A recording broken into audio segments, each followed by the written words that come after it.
Здруженијето на пензионери на Кочани периодот на вонредна состојба поради коронавирусот го искористија за дезинфекција и дезинсекција на објектите на Здруженијето на пензионери, како и бојадесување и уредување на просториите.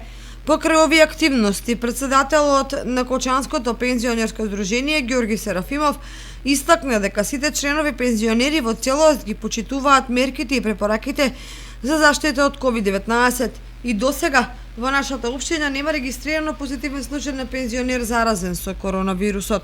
Работеме по едни други услови и ги почитуваме препоруките и на владата и другите државни институции, за да може да помогнеме да се состојбата помине што по-безболно, а тоа безболно да го заштитиме здравјето на луѓето. Кај нас пензионерите како луѓе што се поозбилни, што се почитуваат ги тие одредби. Друго, тоа са луѓе ранлива категорија, со здравјето нежни, осетливи.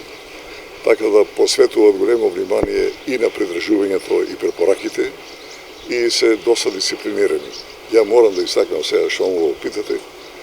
Ние меѓу скоро 7000 пензионери на трите општини, до сега нема регистрирано пензионер позитивен на коронавирусот.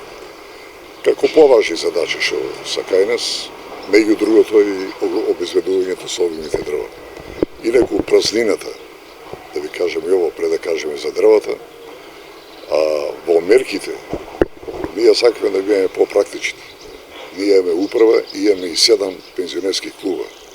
Во овај интервал на месец и пол, ние сите клубови ги комплетно прочистивме, реновиравме, избеливме, дезинфициравме. Они не работат, ради тоа што са тоа сепак некои обекти што собират повеќе луѓе на шах, на кафе, пауза или ова разговори и чај. Меѓутоа, додека не се дозволе употреба на угостителски обекти од затворен карактер, така и клубовето, само одржавачите секојдневно ги пак прочистуваат и припремат да шом доајат услови за тоа да се пуше да работат. Од здруженијето се надеваа дека наскоро состојбата во државата ќе се врати во нормала и дека сите планирани спортски, музички и рекреативни активности ќе бидат реализирани, бидејќи, како што велат тие, програмата е обемна со активности кои треба во наскоро време да бидат одржани, а до тогаш секако ќе се придржуваат кон мерките и препораките на Министерството за здравство и владата на Република Северна Македонија за заштита од епидемијата на COVID-19.